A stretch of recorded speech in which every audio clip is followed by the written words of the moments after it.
been a nightmare for 14 years, and I've been screaming for 14 years like I wasn't there at the scene of the crime.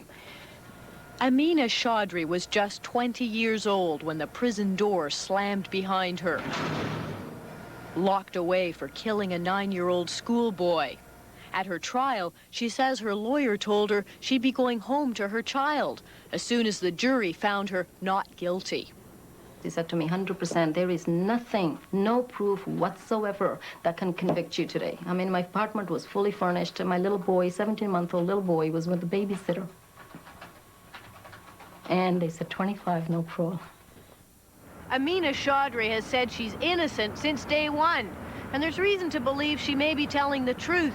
But her family abandoned her. She's had no money, so no one's been willing to fight for her. That is, until the Innocence Project came along. It's vitally important for the success of the project that we have a smooth flow of cases. 2 law professors launched the Innocence Project in September. Already, Alan Young and Diane Martin have been flooded with requests for help, but few will qualify. What you get at the outset is you get a lot of people calling you and saying, I've been wrongfully convicted, and telling you stories that are completely ludicrous. And what we have to do is learn how to separate the wheat from the chaff. People will say, and you'll hear in jails and prisons, I wasn't treated fairly. I had a bum lawyer. The cops lied. You hear that sort of thing. You don't hear I'm innocent very often at all. It's actually very rare. Once they've decided which claims are legitimate, students at York University's Osgoode Hall Law School will earn credits by interviewing people in jail, uncovering mistakes, and trying to dig up new evidence. There's really no evidence of anything. Amina Chaudhry is one of the Innocence Project's first cases. As it says, constituent to saliva. Alan Young tells her it's possible that DNA from the crime scene could be crucial to her case. Forensically, because the technology wasn't available in '83, which is available today. So there are things that can be looked at. It was a horrific crime. 9-year-old Rajesh Gupta strangled to death in a Toronto suburb, a nephew of Chaudhry's boyfriend. There was evidence the victim had been in her car. Did you drive your car at all that day? No, I did not. Chaudhry was found guilty of first-degree murder. The media called it a revenge killing. But as Alan Young and students from the Innocence Project learn, Chaudhry's story is a quagmire of racism and family feuds. She says before the murder, her own brother had tried to kill her because he hated her Hindu boyfriend. Because he was very upset about the relationship I was having. He was a Hindu and we were Sikhs, and I was embarrassing and shaming the family in a big way. He'd rather that I was dead, and he left me for dead. Can you show me where you were stabbed? Well, some of it I can show you. The rest is starts from here. So the scar that's here. It's here and goes. It was really bad, so it's been so many years now, and it goes right through to the back. One of many details Chaudhry says her lawyer failed to bring up in court. Details that may have proved she wasn't the murderer.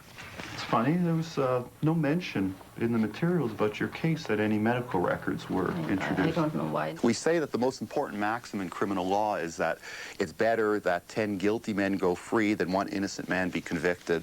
And we've done a very good job training lawyers how to defend the guilty. And I thought it was about time that we started to train lawyers how to look out for the innocent. The program has its roots here at the Cardozo School of Law in New York City, where the original Innocence Project has been a huge success. Since 1993, students here have reopened the files and freed 32 wrongfully convicted prisoners. One of them was Brian Pizek, put away for rape, a 15 to 25-year sentence.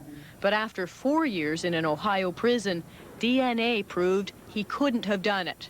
So he walked to freedom into his dad's arms. And here's the mastermind behind the project. Had you ever seen those clips? DNA legal whiz Barry Scheck became famous for tearing apart the case against O.J. Simpson. But his passion is the Innocence Project.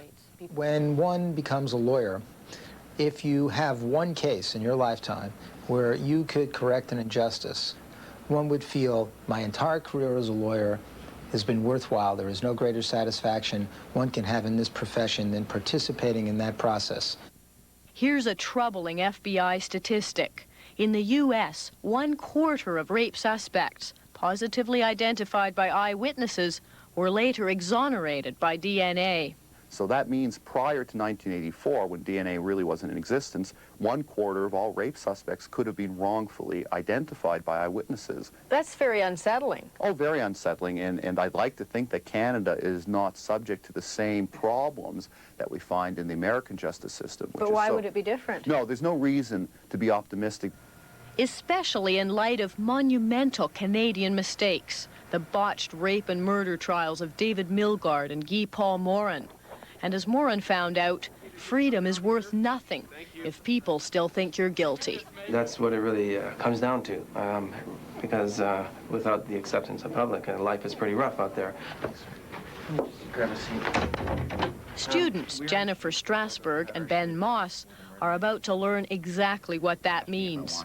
Their first case is Gary Staples, freed by the law, but still a prisoner of public opinion. I think really this is my last avenue of really having my case proven. Staples isn't locked up in jail anymore, but he might as well be.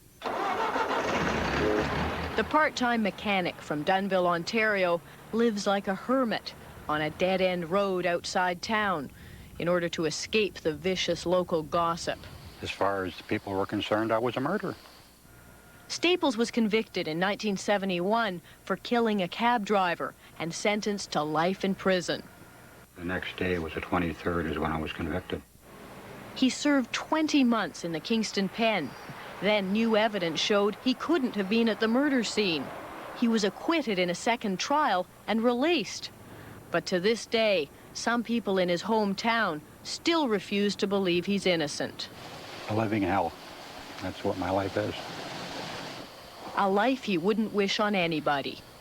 When my granddaughter was born 4 years ago, I went to the hospital and pleaded with her mother not to name her Staples.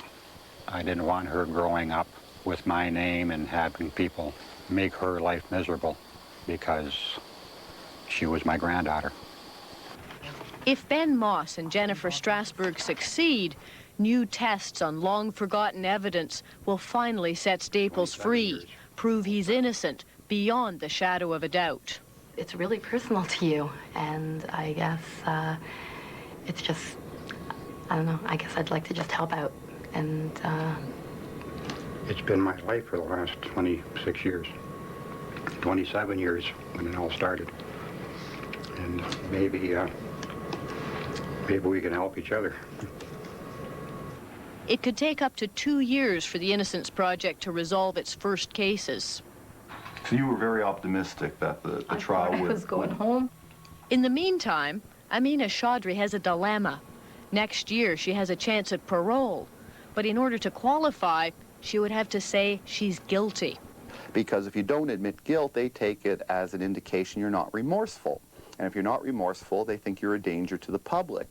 So people who claim to be wrongfully convicted tend to spend more time in jail than those who are truly guilty. She's the perfect candidate for parole. She has children waiting for her on the outside.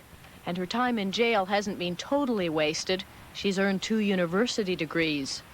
But even with the dreadful thought of another 11 years in prison hanging over her head, she's prepared to stay there until the Innocence Project sets her free. I don't want to say something that's not true. I wasn't there, I'm not guilty, and I want to prove that. If it takes longer, so be it. It takes longer.